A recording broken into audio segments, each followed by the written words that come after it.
This is AI Fireside Chats. I'm Drew Etzel, Community Manager at Crogl. Everybody's seen the AI SOC demo that runs in 3 seconds and means nothing. Today I talk with Monzi Mirza, CEO at Crogl, about the part that actually matters, making AI real for security teams. Neurosymbolic systems, why Crogl runs in your own environment, and where the analyst's job goes next. Let's get into it. Hey Monzi, good morning. Thanks for coming to the Fireside Chat. Today we're going to be discussing your blog post, Neurosymbolic Systems for SOC Operations. So thanks again for coming and welcome to AI Fireside Chats. Thanks for having me, Drew. It's good to see you. Yeah, it's good to see you too, man. So I'm just going to jump right into it because, I'm not going to lie. When I first heard you talking about this, I had to go ask Claude, what exactly does this mean? So somebody that's never heard of it, how would you explain neurosymbolic?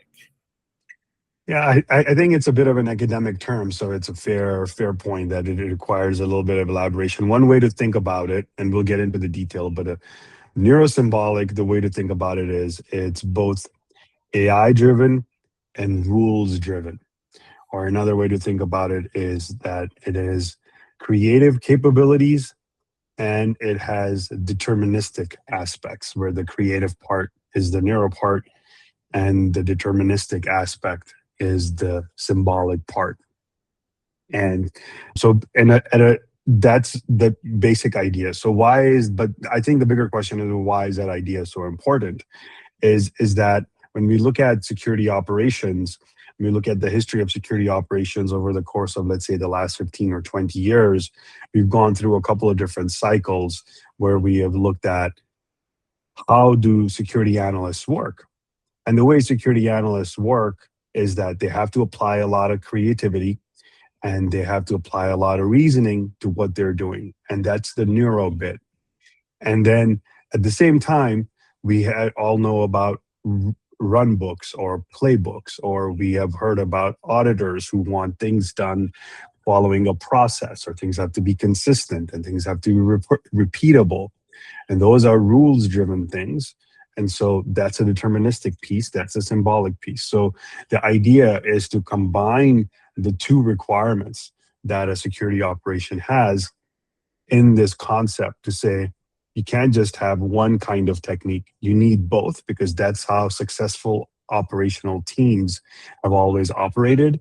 And a system that helps security teams has to have those capabilities of being deterministic and being flexible at the same time. And hence the term neurosymbolic is an old term from the research world to bring that to the security operations and to a security operation product like Crogl. So Crogl is kind of the symbolic part, and the LLM that's connected is kind of the neural part. And the idea is Crogl is, because if you turn an LLM loose just with a vague prompt, it can wander around and go all different kinds of places. So the idea is Crogl kind of provides the parameters to keep the LLM operating within the rule set. Like, I guess like a brand new SOC analyst could have the same problem. Like they could just start wandering around and searching it all over the place, and maybe they don't need to. So the run book, it kind of keeps them on track as well. Is that kind of the idea behind the idea going on here? Yeah, so if we get beyond the definition of just neurosymbolic and think about the architecture from how Krogl's architecture is, there is a third piece in that architecture. And there is the neural piece, which comes from language models, large language models. There is the symbolic piece that comes from the knowledge graph and other capability. But there is a middle component, which you can call the harness, that ties these two worlds together and also brings operational value. Because in any kind of an operational product, when you have two sophisticated components, both rules-driven or deterministic, and both creative and reasoning-driven, now you need something to drive the orchestration between the two. So for Crogl, there is an agent that does that.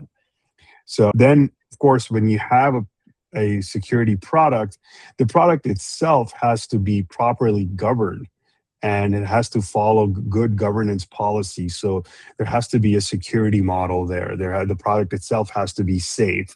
It has to have guardrails. It has to have role-based access control mechanisms. It has to follow policies and procedures. It has to use your data. It has to use your systems, the customer's organization systems. It has to provide security, and in Crogl's case, it's a customer managed product. So it's completely controlled by the customer. Nothing leaves your environment. So that's the second part of the harness, which is the governance piece. And then there's a third part of the harness is that you have to provide operational capability and operational consistency. So for example, you can have a really good AI-driven system, but if it doesn't follow an organization's policies and procedures, and Bob's work is not consistent with Alice's work, well, that system is not very useful. And so the third leg for Crogl's harness is that operational capability, where we are using skills to bring consistency to how the work happens within the AI, the overall AI system.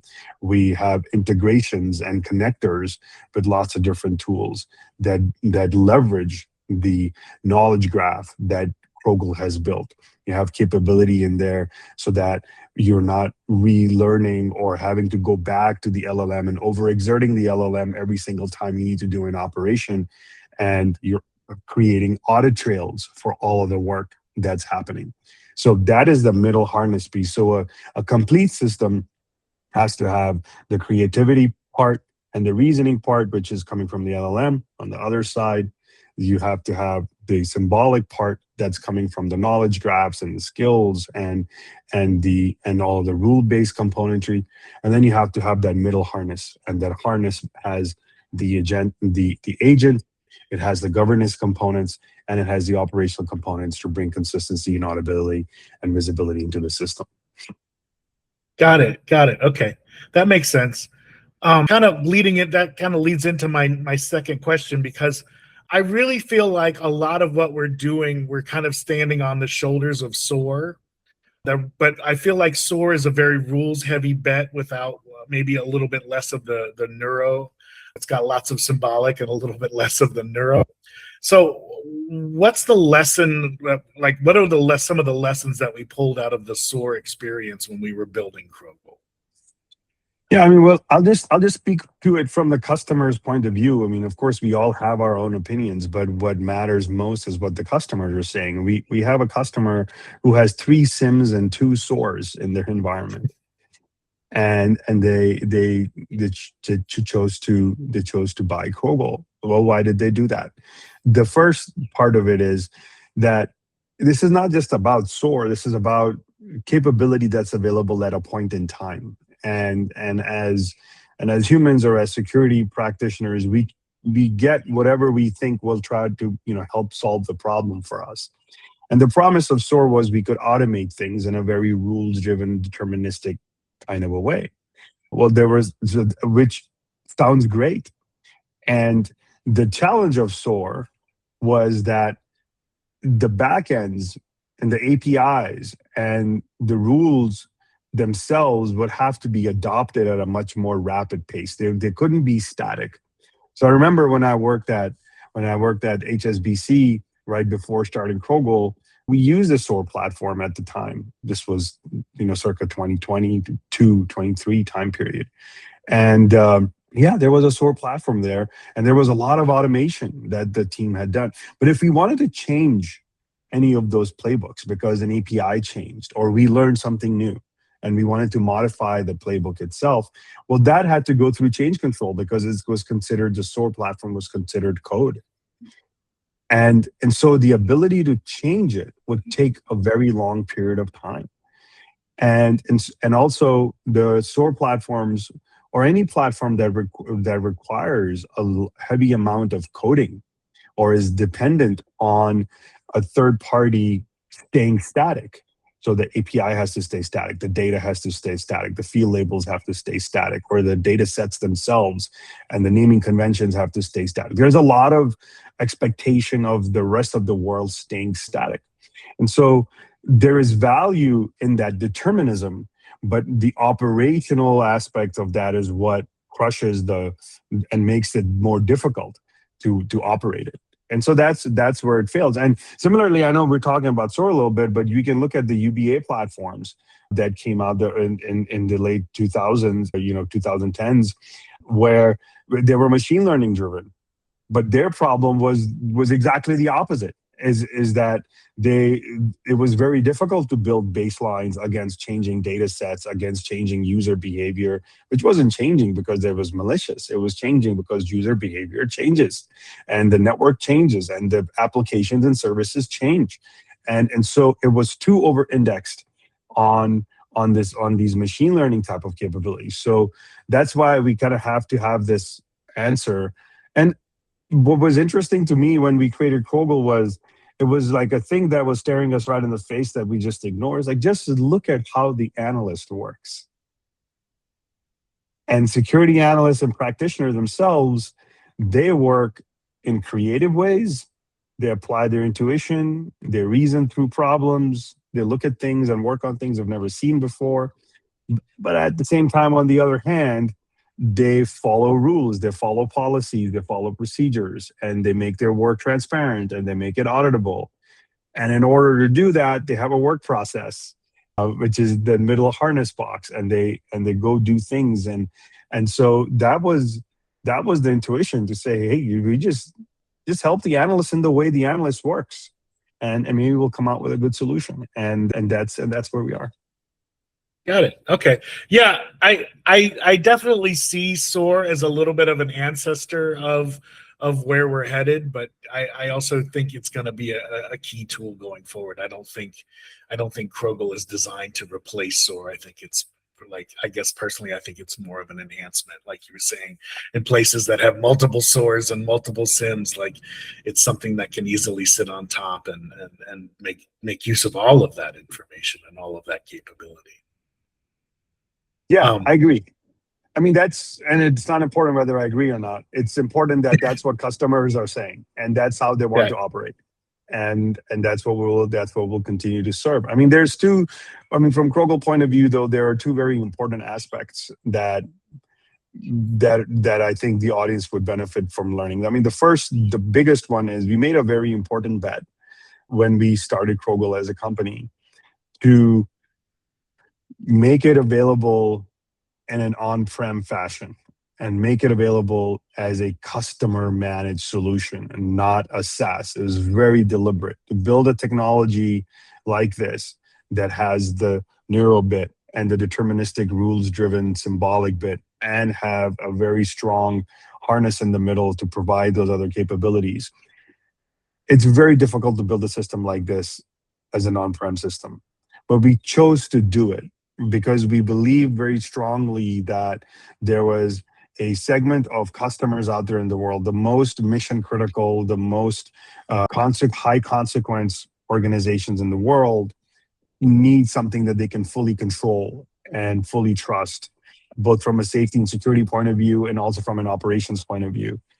And so we created Crogl as a customer managed product, so that it can run in an air-gapped environment, it can run in a classified environment, it can run in an operational environment for an electric utility company, or it can run at a large bank without any of the concerns. So that was an important aspect which differentiates Crogl from everybody else. And we take these same qualities that we were talking about and bake that into a product that people can trust. Yeah, I mean, that is, that on-prem differentiator is, really is impressive. And, I get, speaking with customers and hearing customer calls, I absolutely can see that. And it's interesting because, when I was speaking to people at a conference recently, there's a lot of, I've seen a million demos of AI SOC stuff. They're all very jaded about AI, and everyone's kind of, the AI hype has turned quite sour out there. And you kind of mentioned, in your blog, the 80% demo. And so the 80%, like, I feel like everybody's seen that 80% demo and they kind of are rolling their eyes at it now. But I wanted to ask you about that last 20%. Like, what part of that actually decides whether AI, like that last 20%, what's in there that makes makes AI real for security? It has to work for a specific outcome. Security teams at the end of the day want outcomes. It doesn't matter what kind of tools are being used. It doesn't matter how fancy the tools are. They have problems. They have alerts. They have threats. They have breaches. They have policy compliance requirements that they have to meet. There is a lot of work to be done. And for any technology, in this case, the AI technology, for any technology to be useful, it has to produce the outcome. And the best way to produce the outcome is to stay rooted in a use case of some kind. The more specific, the better. Whether it's a specific alert type to say, I want to investigate when I get an alert from a command execution on an endpoint, or whether it's a use case that's on the other extreme to say, well, this is true for a Crogl customer, where let's say it takes them a week or week and a half to complete a cyber task order, which is the equivalent of an advisory, like you see a CISA advisory. For example, you take the advisory for Volt Typhoon that's on CISA's website right now. That is more than 20-page long document. It's difficult to grok. It's difficult to understand it. It's difficult. There's a lot of detail there. It's a really well written piece of intelligence.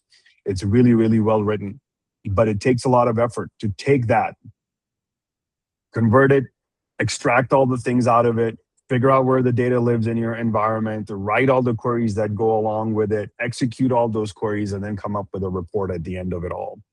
And that is not a task for just an LLM. That is not a task just for a rules-based system. That is a task for a system that combines these both qualities. That is a task for a system that recognizes your data regardless of its data format, regardless of how many data lakes it has, regardless of the fragmentation.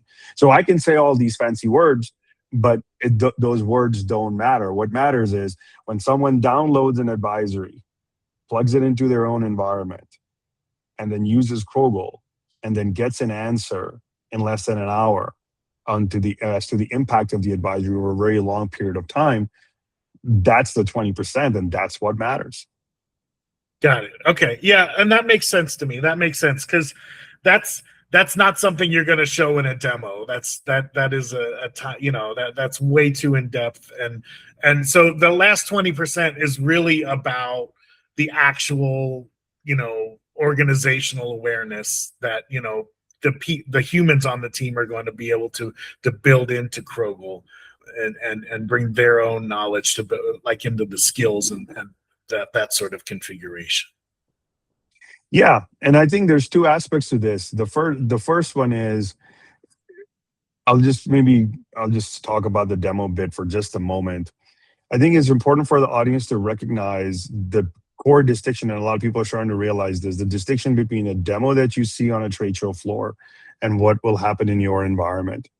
The key differentiation is that the demos are oftentimes, for any technology really nowadays, are oftentimes over-indexed on showing what an LLM can do.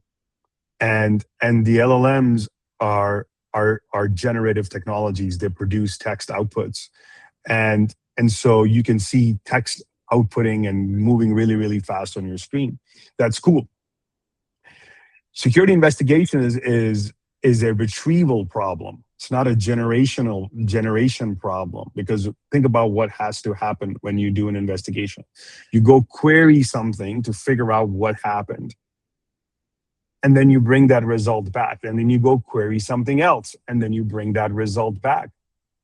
So that's a retrieval problem, and that's a fact retrieval problem. And so it's basically near impossible to have an experience in an operational environment of the kind that you see on a demo or a trade show floor. Because regardless how fast your data lake is, if you're going to search for a number of IP addresses or a number of email addresses and go through a kill chain of investigation running 14, 15, 16 queries over 13, or, over a 30-day or a 60-day time window, that takes time to retrieve that. It may take minutes to get to get those answers, multiple minutes, maybe tens of minutes to get those answers or pull all those pieces together. So there isn't really any magic here. It's a physics problem at that point. So I think a lot of people are starting to now realize that, oh, I have this generative problem because I have to create reports and I have to write comments and things like that. And the LLM is really powerful and useful for that. But then I have this retrieval problem because I have to go query my databases and my data lakes and my security tools and all of those. And those things take time. And so I think people are starting to come to that conclusion. And that's great, because now the folks, those of us who build these products, we can now relate better to the audience, because now when I show a demo and it takes 3 minutes or 4 minutes, people can say, oh yeah, that is real. And somebody shows a demo that runs in 3 seconds to do a security investigation. That's just a bunch of hooey. Yeah, that's just Hollywood special effects. Yeah. So this is a bit of a segue, but you were talking about, LLMs are generative, but one of the other really kind of key differentiators of Crogl is we work with multiple LLMs. We're not tied to a single LLM. We're not, so we're not training a single LLM to be our super Crogl. Why did we go with that flexibility? What was the idea behind being, open to multiple LLMs? Because I know that makes it a lot harder to QA, and it makes it a lot, it makes it a much harder product to build and maintain. It starts from customer obsession, and it starts from a humility to say that the community knows better. And so that's the core. And then when you go down a couple steps deeper into the technological side effects and you look at what's happening in the environments, you see, so how does that customer obsession and community trust then translate to technology? This is how it translates. The customer obsession translates to, you look at customer environments, they have lots of different data lakes. They have lots of different databases. They have multiple authentication systems. They have multiple applications. They have multiple operating systems. So therefore, it makes sense that they will have multiple language models. And you could go down even a level deeper, and you can look at the operational reliance of this. Large organizations, the kind that Crogl serves, these organizations have multiple cloud service providers. So they would, of course, have multiple language models. And then you look at the operational reliability, where this has happened to every major language model provider, every frontier model provider, where they've had outages, significant ones. This is not, and outages happen. But if you are building a security technology that's reliant on a capability and it's susceptible to an outage fault, well, then security operations work will stop. And so now that customer obsession goes further into the operational world to say, this is what's going to happen. The other thing around the community trust is to say, look, people are going to build amazing models. The next model is going to be better than the next one, and the next one's going to be better than the next one, and the one before it. And we'll keep progressing. And so therefore, if you somehow have the audacity to say, my model is going to be better than everybody else's model today and forever, is a ridiculous proposition. And so you have to live for a world where models will get better. People will use multiple models. People will use their own models. People will want to use multiple models simultaneously. And so that's the way we see the world. And that's just looking, maybe get a little philosophical. Anthropologically speaking, that's what happens. Diversity begets more diversity, complexity begets more complexity, and that's how things expand and things evolve. So you can't live in a world to say we're going to confine it. You have to build for the hard problem, to say the world is going to change, and we have to serve our customers who will want to live in the world the way they want to live in it. We should not be the ones dictating it. We should be the ones solving the hard problem. Absolutely. I agree. And I think that's really wise. And I think there's also an emerging issue that's kind of on the economic side of the models, because we're hearing more and more about token cost and different aspects of there was the article about how Uber ran out of they spent their yearly token budget in the first quarter of the year. And that made me think, I don't, back in 2012 or 2011, I can't remember, when I first started taking Uber Black. I took Uber Black all the time because it was like, I would like take Uber Black and it was like $12 to get across town in San Francisco. So I took Uber Blacks all the time. And I feel like we might be in that Uber Black period now with the LLMs. Like, things are really cheap because it was very subsidized to get things going. But I think, I don't take Uber Black now, because the price is actually reflective, because, Uber went public, and now like we're no longer, I think we're going to be headed towards that kind of moment with LLMs and with token models. And I think there's going to be a push to have my own model, where I have more control over my token budget, or I have more control over the price of tokens. So I think that's an emerging reason that's going to make this an even better decision for Crogl, I think. It's a question of, I think the base here is, it's a question of cost and outcome. And security team, I mean, specifically speaking for Crogl, not sort of the broader conversation that's happening around tokens, but security teams in particular, they buy stuff, they pay for things, but they're paying for outcomes. And so the thing to consider is, whatever mechanism that they're choosing to use, can we drive the outcomes for them through that mechanism? And there's always a cost associated with any number of things. I think the fault in this world, in terms of just the hype around all of this, was that, AI is going to replace people. A lot of AI SOC companies came out and said that AI is going to replace a number of people. And of course, now when you start to calculate the token counts and the dollars that are associated with it, now people are starting to realize, well, one, the performance isn't there, but then the costs are getting so high. And then operationally, different customers will be able to negotiate different deals with model providers from a token point of view, and with costs that are acceptable to them.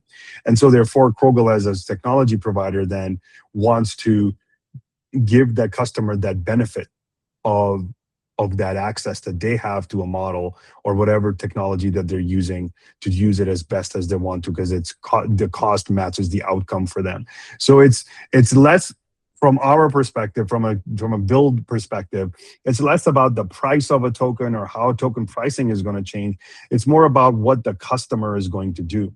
And what the customer is going to do is make choices for outcomes. And they could be cost-driven, they could be risk-driven, and they could be performance-driven. And so whatever the customer is optimizing for, we want to be there. And by having a flexible capability so that customer can use any model that they want, or customers can use multiple models, that's the capability that we want to. That's how we want to serve the customer, and I think that's the right answer. I mean, because you can even argue, you can take extreme, positions for a first principles argument, and you can say, on the one hand, you can say, let's say the tokens are completely free. If there was a model provider whose tokens were completely free and it was zero cost to you as a customer, would you still want to use it? And then immediately the answer is, well, maybe, because cost is not the only parameter. And so that's how, when you sometimes draw extreme arguments, that's where it shows you kind of the pattern of what does a customer really care about. And here the customer cares about outcomes. And what people are now saying is the outcomes don't match the cost, or the cost keeps going up. And so people are going to look for optimizations in other places for those people who are trying to optimize for cost. Got it. Yeah, that makes total sense. All right, so we are almost out of time here. So I have one last follow, kind of a capstone question here, which is, looking out a year, if the Crogl model wins, what is a SOC analyst day actually going to look like a year from now, in the world of Crogl? So I'll just use the example of what Crogl customers are achieving now and where that goes. So the punchline basically is that the SOC analyst, or the general, more broadly, any number of people on the security team, are becoming decision makers and drivers of the technology, rather than being the people who constantly have to figure out every little nuance of where every little piece of data is, how to write a query, and how to figure out, how two pieces of information are connected, or what's the next step in the kill chain, or what does the next step in the run book say, and what's the next step that I'm supposed to follow. So right now, security practitioners, security analysts, they spend a lot of time kind of, I would just want to say, embattled with two very core issues. They're embattled with a competency problem where they're expected to know all these different tools and how these different tools work in an environment, the security tools work in an environment. And they're embattled by having to adhere to the processes and procedures that they have to follow in the organization where they work. And so then what's left is that even though they have domain expertise, it becomes very difficult to apply domain expertise to the problem set because they're embattled by these two other things. So they slow down. So they spend a lot of time doing other things rather than making decisions and driving. So what happens right? And so what Crogl customers are starting to appreciate is that threshold of embattlement and that threshold of competency requirement is a lot lower now. So now they can apply their domain expertise. Now they can apply their intuition. Now if they have an idea and they say, well, I want to threat hunt and I want to pull this advisory from CISA, or I want to pull this advisory from my threat intel platform, and I just want to exercise my thought or idea around how that works, they can just do that. Or they have an alert and they've had this feeling, this spidey sense around, well, this alert, there's something fishy going on here, and I really need to figure it out.